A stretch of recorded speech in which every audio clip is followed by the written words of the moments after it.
early during the 2024 outdoor season. The men of Team USA won the 4x1 at the World Relays. That was not a surprise, because they had the fastest 4 men of anybody in that race. They didn't even run their best race because they didn't need to.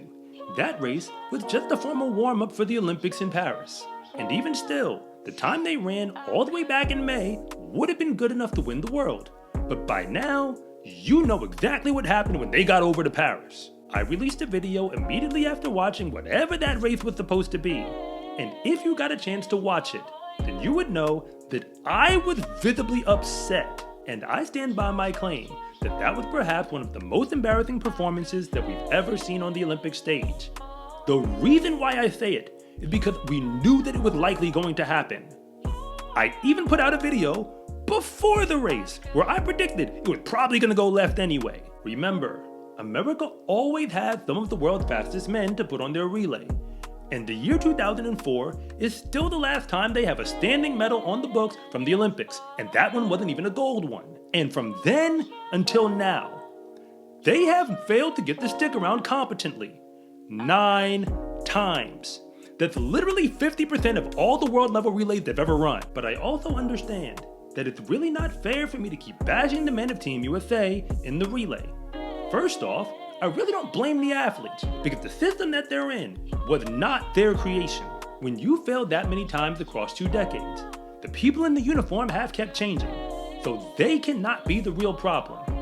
But something has to be done, which is why I have had enough of it. This issue means a lot to me, because I was a sprinter who ran the 4x1 in college. And no, I never made it to Team USA, but when I watch them go out there, I feel like they represent me and every other sprinter that we have in the nation. The same nation that put 3 finalists in the men's 100 and the men's 200 for the Olympics, and came away with 2 medals in both of those events. And since the problem has not gotten any better, no matter what USA Track and Field chooses to do for their relay development, I figured it's time for me to give my opinions on how to fix the relay, because it's not rocket science. So let's have a very real conversation about how to fix the relay.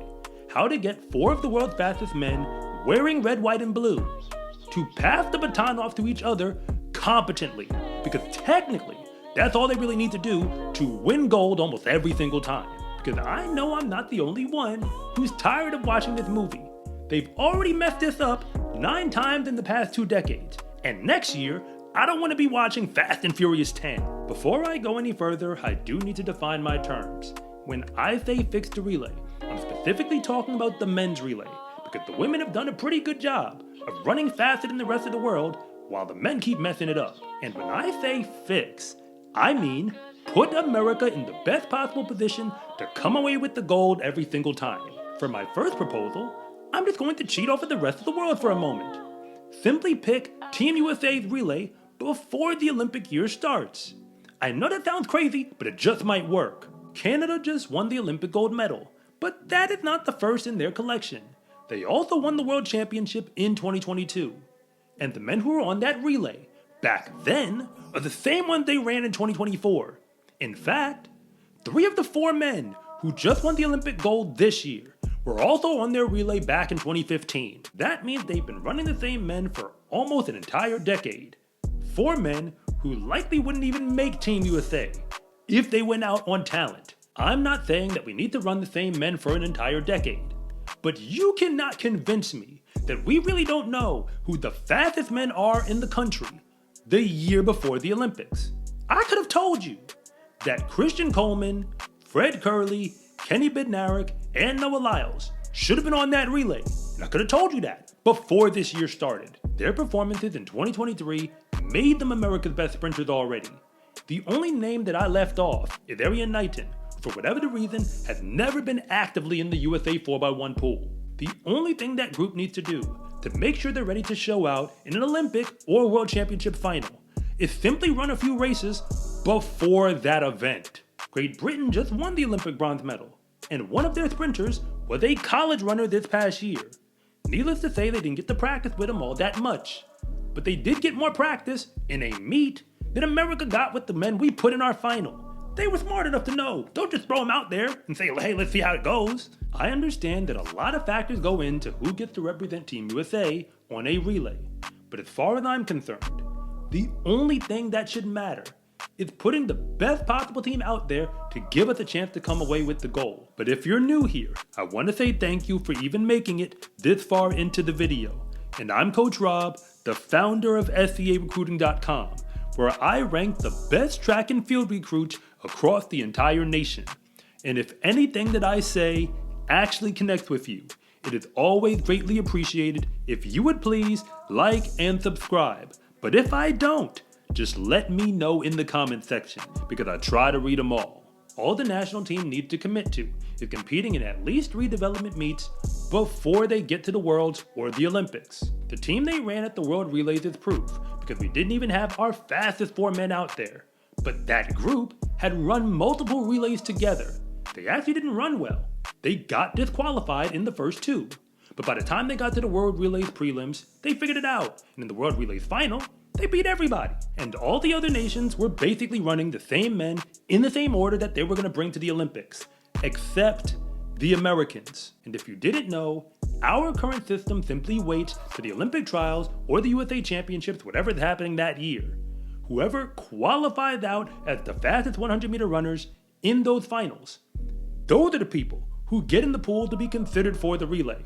Not a lot of time to practice because the World is coming right after. But my other proposal to fix the relay is a bit more far-fetched, but way more interesting for the fans. Instead of just picking 4 men and perhaps an alternate and calling them Team USA, we have enough fast men where we could assemble multiple relays and then figure out which one is really the fastest. I know what I'm saying sounds crazy, but let me explain. The first thing you have to keep in mind is that the only reason we get 3 men at the Olympics in any given event is because that is the cap that they put on every single nation. America has enough fast men where we could fill out the majority of the field by ourselves. We leave Olympic caliber athletes home every single games, and that is because the rules won't let them in. If you simply take the prior season's performance into account, we know who our fastest men are supposed to be, but America could probably put out 3 separate relays every year and still compete to win the gold with any of them. Don't worry, I'll prove it. On Canada's gold medal relay team, only 1 man ever broke the 10 flat barrier in the 2024 season. That was Andre DeGrasse, and he only ran 9.98 seconds. Team USA could easily assemble 3 separate relays on paper, at least on talent, that are faster than what Canada is bringing to the table. You already know who our fastest 4 men are supposed to be: Christian Coleman, Fred Kerley, Kenny Bednarek, and Noah Lyles.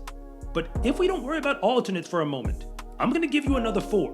And to make it interesting, I'm not even going to use Arian Knighton, since apparently he doesn't run the 4x1 anyway. We could run Olympic finalist Ronnie Baker, and then 2024 Olympians in the relay, Courtney Lindsay and Kyrie King, alongside a World Championship relay runner from 2023, JT Smith.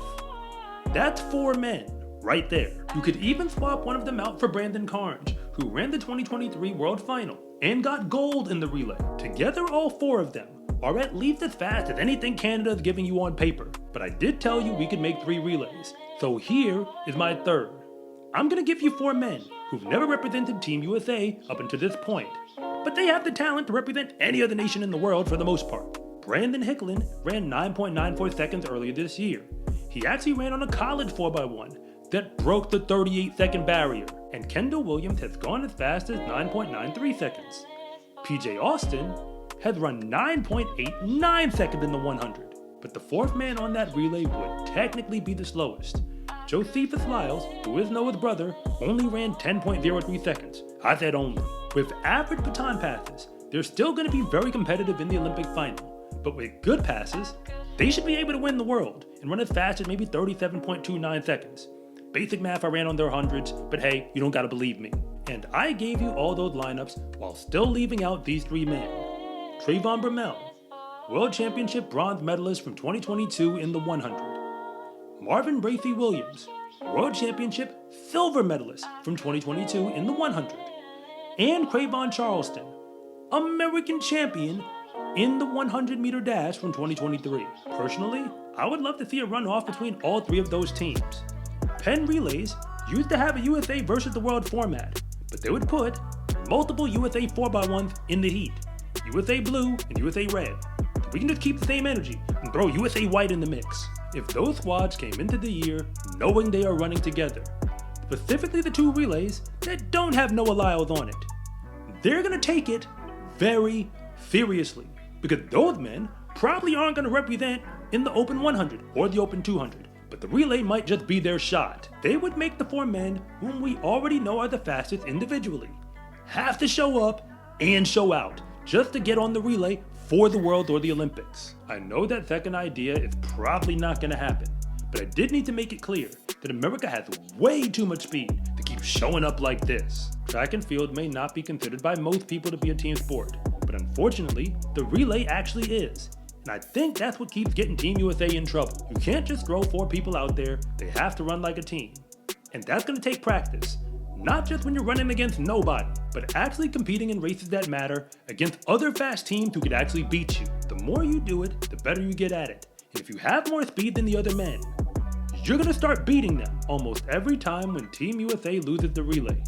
They do it because they beat themselves. And if we're tired of watching the same movie play out over and over and over again, something's going to have to change, because it makes absolutely no sense that the nation with most of the world's fastest men doesn't have the world's fastest relay team. The sport of track and field is not just about running fast, it is about doing it over and over and over again, because whenever you step to the line, your reputation is on the line as well. With the wake up, run fast, and repeat shirt, you can make it clear that running faster than the competition is a habit. Get yours at SCArecruiting.com/shop or use the link in the description below. It's a huge support to me and this channel, so I can continue to make you more content like this. And remember, it is always greatly appreciated if you would please like and subscribe.